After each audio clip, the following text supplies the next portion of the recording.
Good afternoon. Welcome from Prince George's County Memorial Library System. My name is Rebecca Oxley. I am the librarian 3 at the Greenbelt branch. My pronouns are she and they. And you are watching Up and Out, which is our special program for teens. We connect you to different community partners and resources for LGBTQ plus teens, their families, and their allies. And I am thrilled to introduce today Rowan Willis Powell. Their pronouns are she and they. So Rowan is a young queer woman who is passionate and invested advocate for youth with service system involvement, with special interests in young adult peers, the LGBTQ community, and ensuring that everyone receives appropriate care when they are experiencing suicidal ideation. Rowan is the Transitional Age Youth Outreach Program Manager at On Our Own of Maryland, or OOOMD. In this position, she connects and mentors young adults with lived experience in behavioral health service settings to peer support and leadership opportunities on the community, state, and national levels. Rowan, welcome. Thank you. I'm so happy to be here. We're very happy to have you. Thank you. We can never have enough conversations about mental health, but particularly for queer teens who are particularly at risk. So you have a personal connection to the library. So you loved summer reading? Yes. I, as a kid, grew up on the Eastern Shore of Maryland and was in a really, really rural setting and didn't really have any friends that lived nearby me. So I spent a lot of time at my local libraries in Caroline County growing up. I loved summer reading. I devoured so many books, and my main branch library in Denton actually was what introduced me to some of my closest friends now and my partner growing up. And we live together now. So I have a lot of fond memories of going to the library. Same. It was always a safe haven for me. I knew that I would not get bullied there. The adults would treat me with respect and that I could just be left alone to explore whatever I needed to explore. So you're from the Eastern Shore originally, and you live in Prince George's County. Is that correct? Yes. Okay. If you're comfortable, can you please tell us about your personal story about growing up queer in Maryland? Yeah. So I grew up on the Eastern Shore, which is a really, really rural setting. And especially in Caroline County, which is the only landlocked county on the shore. I grew up in actually a really supportive household in terms of being a queer youth. And I think mostly I struggled with the fact that I didn't know any other queer youth growing up or adults until I reached a certain point in high school where I actually was introduced to 2 women who I affectionately called my lesbian mothers, who were really the first example I had of queer adults. And the first time I realized that I could be an adult and still be queer, and that there were options for me. And that if I wanted to, I could have kids or dogs or own a home. All of these things that, because I didn't have those examples in media really, and especially in the books that I was reading, I didn't know they were an option until I met them. So as hard as it was to, feel really isolated on the shore and not know any other queer youth at the time, it was really impactful to find some queer adults that I think could mentor me in a way and just spend time with. And that really meant a lot to me and still means a lot to me. Thank you so much for that. So you work with On Our Own Maryland. Yeah. What does this organization do? So On Our Own of Maryland is a statewide peer-operated, and when we say peer, we mean people with lived behavioral health experience, or for the youth world, service system experience. Generally, that means being served by the mental health system or by the substance use system. We're all peers at our staff. We primarily do behavioral health advocacy and education, which means that we promote equality, equity, justice, autonomy, and choice about life decisions for people that have a lived experience. And I work primarily with youth and young adults and the programs and state systems that serve them. Great. That sounds really wonderful. It sounds like a place to be seen and have your peace protected. How did you get involved with this organization? That is a great question. When I was growing up, I struggled a lot with mental illness, particularly with depression and anxiety and pretty severe PTSD. I went to college for a year. My mental health became significantly worse. So I came home and pretty much immediately started working as a youth engagement specialist or a young adult peer support specialist for my local behavioral health authority on the Eastern Shore. In the process of doing that, I was kind of introduced to peer support and to Honor of Maryland's cohort of wellness and recovery centers, which we have 23 throughout the state, which led to me working for our local one on the Eastern Shore, which is Chesapeake Voyagers, and then starting to work for our statewide office, doing more administrative tasks. But really, I was introduced through that first job and actually meeting the person that had my position that I have now, and her supporting me through my work. And then being a 19-year-old and being like, that's what I want to do. I don't quite know what it is, but that's what I want to do. And ended up here years later. That's fantastic. That is a really fantastic story of ascension and really serving the community and giving back the services that you received that were so life-saving. Yeah. Can you tell us a little bit more about your role in On Our Own Maryland and what does that entail? Yeah. So like I said earlier, I work with youth and young adults that have lived systems experience. And I work with the programs and state entities that either provide direct services to them or oversee the services being provided. What that kind of looks like is both working one-on-one with youth in kind of a mentorship role if they have an active interest in advocacy, peer support, telling their story, and then working with the programs that are serving them in a technical assistance role of making sure that not only are they providing great, adequate services, but that they're also involving youth in how they build those services and asking, okay, what about this works for you? What about this doesn't work for you? Is there anything that we're doing that's building barriers instead of helping you? And kind of making sure that the services being offered are youth driven and youth inspired, and not just seeing youth as a service recipient. Yeah, I think we at the library definitely have some Venn diagram action there in terms of like, you know, we allow our teen customers to inform us about best practices, what materials they're looking for, what their information needs and styles are, as opposed to us, you know, taking our education or, you know, what have you, and being like, this is really the best thing to do. We definitely let it be informed that way. So I was really interested in the anti-stigma initiative on Our Own Maryland. Can you tell us more about that? Yeah, of course.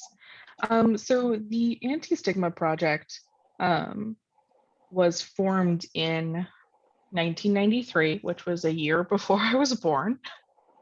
um, formed by the Mental Health Hygiene Administration in collaboration with Honor of Maryland. And BHA is now what the Mental Health Hygiene Administration was. They grew primarily to reduce stigma and discrimination within the behavioral health system.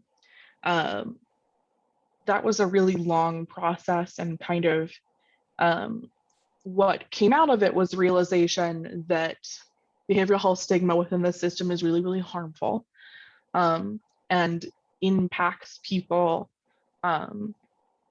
across the board, not just people receiving services, but also providing services, family members, systems administrators, and I think the word we like to use is it's a matrix. It affects everyone. And unless we continue to educate and talk about it, it will continue to negatively affect everyone. What we primarily do with the project is a lot of one-on-one trainings with organizations that are directly in the system and outside of the system. So that means your local provider agency, but it also means a local church group or foster care parents. It's Right. kind of across the board. We also have a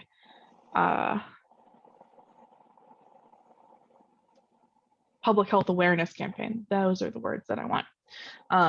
That's really talking about opening people's eyes and looking at how they view behavioral health disorders. And whether or not we're treating people differently because we know they have a behavioral health disorder. So really kind of taking at the two key points that are have been scientifically researched to address stigma of awareness and education and contact. So trainings and awareness raising. Yeah. Awesome, thank you so much. Yeah. Just a more sensitive question. Many times teens, particularly LGBTQ plus teens, might find themselves in an abusive situation. It might be family related, it might be abuse from a partner. Where can they go to seek help? That's a great question. There are a couple of different hotlines that exist, both at a national level and at a state level, that are there to provide kind of crisis service supports. There's also things that are called warm lines that are kind of a step down from a hotline, just need to talk to someone. In terms of more helpful support, the Pride Center of Maryland is a really great contact. For healthcare, Chase Brexton Healthcare is kind of one of the only healthcare providers that provides good non-stigmatizing healthcare to people that are queer, especially youth.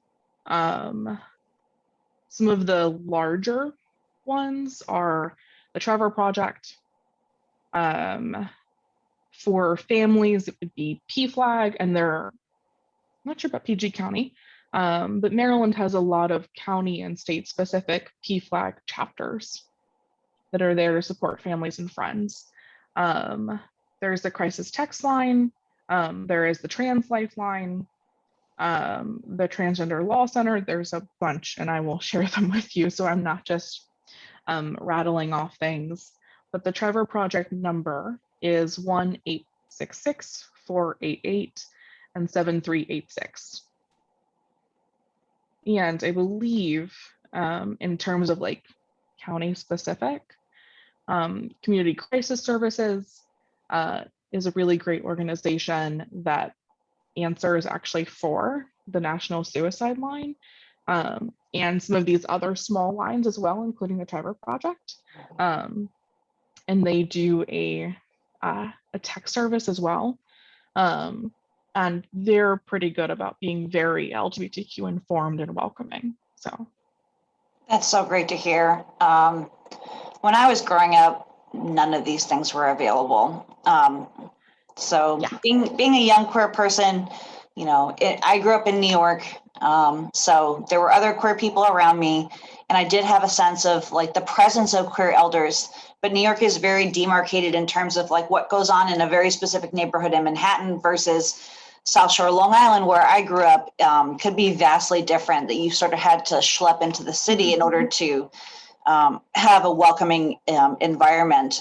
So when, I was in mental health crisis, when I was younger or needed resources, there really was nothing. So it is just so heartening to see that not only there are tons of resources, but that people are actively creating space for queer youth that is affirming and inclusive and welcoming.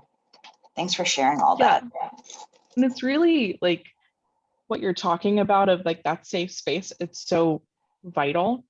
But the first time I was ever introduced to that as a concept was when I went to college, and Raleigh has like an LGBTQ community center. And until that, I didn't know that was a thing, that like a safe space for me could exist. And it was just so amazing to learn about. And we're seeing more and more of that happening. And it's just so awesome. Yeah, absolutely. And our library system is certainly following suit with that in terms of the experience that we're creating for queer teens and adults and rainbow families when they come into our library, making sure that they feel welcome and seen, that they know that this space belongs to them as much as it belongs to anybody else, and that they will be not just seen, but uplifted and celebrated and protected here. But we do have a couple of digital safe spaces for teens, because during the pandemic, we had to pivot to digital spaces. So if anybody out there is on Discord, you can join our PGCMLS Teen Zone Discord server. We have 2 channels, a Pride channel, which is just, generally feeling good about feeling good. And then we also have a safe space, which is, a place where if you have an issue, you want to feel protected, or you'd like to bounce it off somebody, we have it there. So we will drop the link in the chat that you can sign up for our Discord. Just a disclaimer, if you are 13 years old, or if you're 13 years or older, you can create a free account on Discord. If you are under 13, we highly recommend that you get your parents' permission before you create any kinds of accounts online. So I wanted to ask about what special services or considerations are in place on our own Maryland to help LGBTQ plus youth. That's a great question. Part of that, I think, in a large part, is the training that we do. We do a lot of LGBTQ training specifically for usually provider organizations that for the most part are working with youth and want to learn how to be a more better, inclusive, safe space. We've also just in our general work started the practice of we ask everyone what their pronouns are. We don't do intake forms because that's not the kind of organization that we are. But anytime we do a training, or anytime we used to, maybe currently starting, who knows, meet people in person, we ask for pronouns. And we have a lot of internal conversations about it. And we are a staff that are predominantly very queer, which is really awesome and exciting. I think a lot of it really goes back to the technical assistance that we provide in working with programs. A lot of the questions that we get are, hey, I have this youth that is identifying this way. Can you tell me what that means, Rowan? Or my youth is struggling with this. What are some services that I can provide them? So the special considerations outside of what we just do as an office culture are being a place to provide that information and have those conversations with usually provider agencies that are really unsure and need to ask those questions. And it's better that they ask me or another adult that's providing services than to ask a young person they're helping. Sure, and making them feel put on the spot or even othered. Yeah, and we talk a lot in our trainings and our TA about how just talking with a youth and not having to ask, what does that word mean? Just kind of puts you above the rest in being more welcoming. Because it's showing that you have a basic understanding, a basic knowledge, and that this person can feel safe with you. Wow, that's wonderful. I'm so glad that your organization is clearly on the forefront of creating a truly inclusive environment. That's just so important for young people to know that they will be seen and recognized and taken care of, and not be sort of required to educate other adults in their life, which I know happens too often to queer teenagers, is that they are forced to educate their peers, they're forced to educate their teachers and other adults in their lives, and that can be quite a strain, or even traumatic in some cases. Yeah. Are there any special services in place in your organization to help out families of queer teens? Not particularly, but we do frequently connect people with PFLAG chapters. And I don't know if this is just a weird trend that I've noticed, or if it's a thing that other trainers noticed, but a lot of times in the trainings that I do, I have a lot of parents that maybe in their work lives, they're not necessarily thinking about this, but it's in their personal lives. And they come to trainings and ask questions, which is great. I'd rather them ask me these questions. I have one woman who, it's been a while since I've done an in-person training at a conference, but I saw her probably about 4 times attending the same conferences that I was presenting at and coming to my workshop and asking new and different questions each time, I think, as she was going along her learning journey. And that was really, really cool to watch.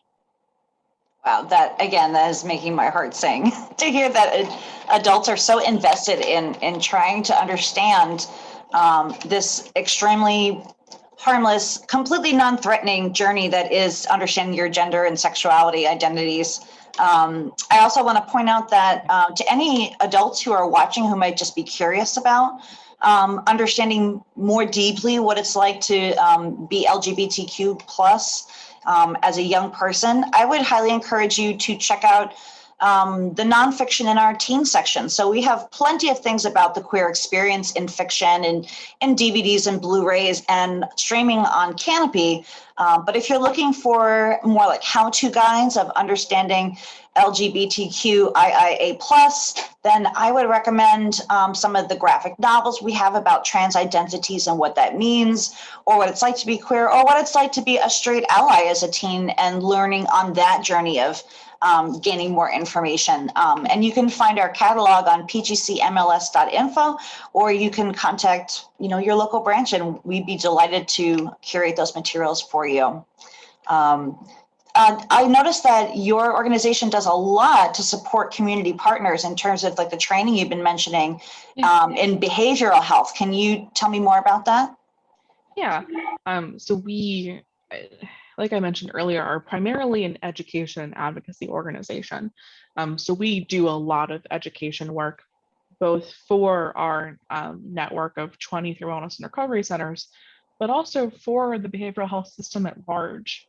And that doesn't just mean other peers, it also means providers and state agencies. We do a lot of trainings that are about LGBTQ issues. In the last year, we've started doing a lot of workshops specifically talking about harm reduction, which is really exciting. We do a lot of anti-stigma workshops. For our youth program, we specifically do some trainings that are ranging from very introductory, talking about how do you be a supportive adult for teen youth with a behavioral health disorder, which is very ranging from like, let's talk about TikTok and memes to let's go a little bit more in depth.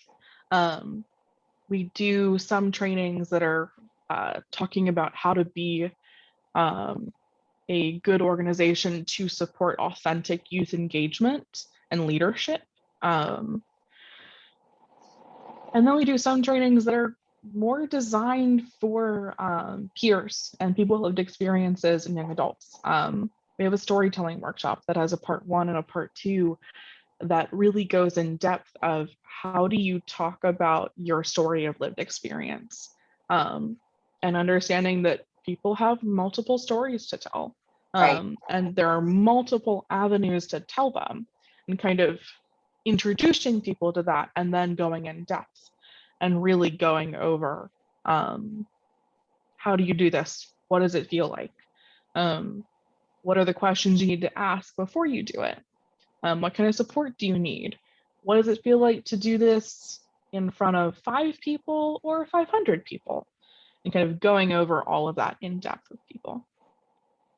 Wow, that's fantastic. Thank you so much for just keeping that conversation going and making sure that it's on the forefront of other organizations' minds when it comes to, how do we build wraparound services for queer teens, particularly those with behavioral health issues. Yeah. Can you tell me any more about your organization's advocacy work? Yeah, of course. So we do kind of advocacy work at a couple of different levels.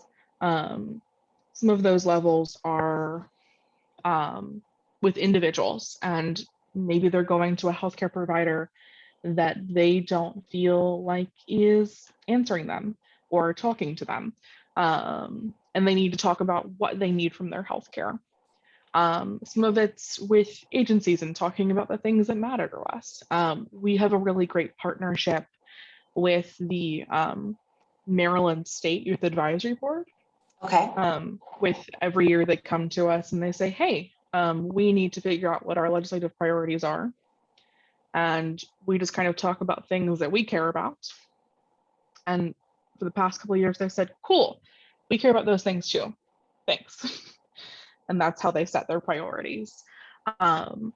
We do a lot of work of educating the public and legislators on issues that are relevant for peers and for people with lived experience, and on how proposed legislation could impact people negatively or positively. A lot of what we do is kind of around that awareness building, sitting on a lot of committees, councils and coalitions, and bringing the voice of lived experience to those tables, and making sure that it's the right voice of lived experience at those tables. Like, I will sit on tables that are about being queer, or are talking about the experience of being a young person who's experienced trauma, but I'm not going to go and sit on a table that's talked about what it's like to be an older person that's experienced trauma. And so making sure that the right person is at the right table. During legislative session, we identify issues and propose legislation that could have an impact, whether it be negatively or positively.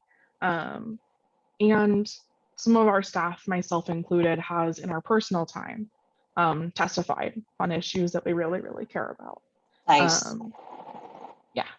So it's a lot of awareness building, and then helping people develop the skills to do their own advocacy, whether it be I need better healthcare in my day-to-day life, or I really, really care about this. How do I talk about it? Yeah, advocacy is, again, libraries are right there with you. Advocacy is critical, especially when communicating, bridging that gap between taxpayers and stakeholders and voters, and the people who we elect to represent us, to make decisions, to put forth legislation, and to support it. I'm just so blown away by everything that your organization does. I think your work is really amazing, and I'm so happy that you are out there in the world, and that your own story seems to have had a really happy ending, which is great. Do you have before we go, any just mental health tips for queer teens? Yeah. I think, like I talked about earlier, finding queer adults, either in the media or in your life, that can provide an example of what your life can be. Finding that sense of community. I think one of the best things about the LGBTQ community is the fact that it is a community. And that's really amazing.